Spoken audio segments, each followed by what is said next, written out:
પાટણમાં કોંગ્રેસના ધારાસભ્ય કિરીટ પટેલની ઓફિસ બહાર મારામારીના દ્રશ્યો સર્જાયા હતા, જેના કારણે પોલીસે સ્થળ પર પહોંચી ટોળાને વિખેરવા માટે લાઠીચાર્જ કર્યો।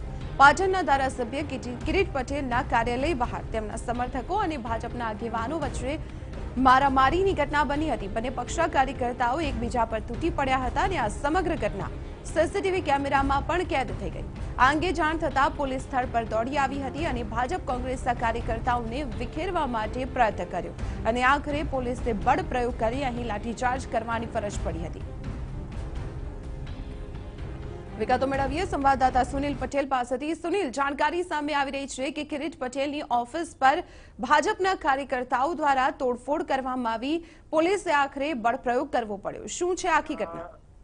દીપાલી, સમગ્ર ઘટના કહી શકાય તો હાલમાં પણ કહી શકાય તો ક્યાંક ના ક્યાંક જે ઉશ્કેરાટ ભરો માહોલ છે યથાવત છે। ખાસ કરીને આજે જ લગભગ 10 વાગ્યાના સમયની આસપાસ ધારાસભ્ય છે કિરીટ પટેલ કોંગ્રેસના, તેમની ઉપર ભાજપના જે સ્થાનિક નેતા અને યુનિવર્સિટીના જે ઈસી મેમ્બર છે શૈલેષ પટેલ અને ફરોજ પટેલ, આ બંને અચાનક જ કિરીટ પટેલની ઓફિસ તરફ ઘૂસી આવ્યા હતા અને ત્યારબાદ જ કિરીટ પટેલ પોતાની ઓફિસ નજીક હતા ત્યાં જ તેમના પર હુમલો કરવાનો પ્રયાસ કર્યો છે। ખાસ કરીને ત્યાં હાજર સમર્થકો હતા, કેટલાક લોકો હતા કિરીટ પટેલના, તેમના વચ્ચે અને શૈલેષ પટેલ તેમજ મનોજ પટેલ વચ્ચે મારામારીના પણ દ્રશ્યો સર્જાયા હતા અને ત્યારબાદ સમગ્ર જે મામલો હતો બંને સામસામે ખૂબ જ મોટા પાયે વિચક્યો હતો અને સમગ્ર જે ઘટના હતી તે મોટું સ્વરૂપ પણ ધારણ કર્યું છે। હાલમાં પણ જે પરિસ્થિતિ છે ખૂબ જ વાકેરી પરિસ્થિતિ છે।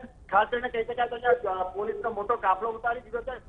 ડીએસપી સહિતના ડીવાયએસપી સહિતના જે પોલીસ અધિકારીઓ છે તે પણ સ્થળ પર પહોંચ્યા છે અને ફરી એકવાર પણ જે બંને જે સમર્થકો વચ્ચે ક્યાંક ના ક્યાંક મારામારીના દ્રશ્યો સર્જાતા પોલીસને પણ બળ પ્રયોગ કરવો પડ્યો હતો, લાઠીચાર્જ કરવો પડ્યો હતો અને સમગ્ર જે મામલો છે થાળે પાડવાના પ્રયાસો પણ કર્યા છે। દીપાલી, કહી શકાય કે મામલો છે એ યુનિવર્સિટી હાલમાં મેટર ચાલી રહી છે, ઘટના ચાલી રહી છે। ક્યાંક ના ક્યાંક કુલપતિનો જે વિવાદ હતો કે ગઈકાલે તેમના ઉપર જે સરકાર દ્વારા પગલા ભરવામાં આવ્યા છે અને નવા કુલપતિને મૂકવામાં આવે છે, એટલે ક્યાંક ને ક્યાંક જે ભ્રષ્ટાચારનો મામલો છે કિરીટ પટેલ દ્વારા પ્રકાશમાં લાવવાનો પ્રયાસ હતો, તેને લઈને ભાજપના જે આગેવાનો હતો, સ્થાનિક નેતાઓ હતો અને સાથે સાથે યુનિવર્સિટીના જે ઈસી મેમ્બર હતા, બંને વચ્ચે સામસામે હુમલો અને મારામારીના દ્રશ્યો સર્જાયા છે। દીપાલી જી સુનિલ, આભાર માહિતી આપવા બદલ। તો આપણે જણાવી આ તસવીરો અમે આપને બતાવી રહ્યા છીએ। કિરીટ પટેલ કોંગ્રેસના ધારાસભ્ય, તેમની ઓફિસ બહારની આ તસવીર અત્યારે પણ જો કે તંગદિલી ભર્યો માહોલ છે, પોલીસ દ્વારા માહોલને શાંત કરવા અને ભાજપ અને કોંગ્રેસના જે કાર્યકર્તાઓ સામસામે બાખડી પડ્યા હતા તેમને અલગ કરવા માટે આખરે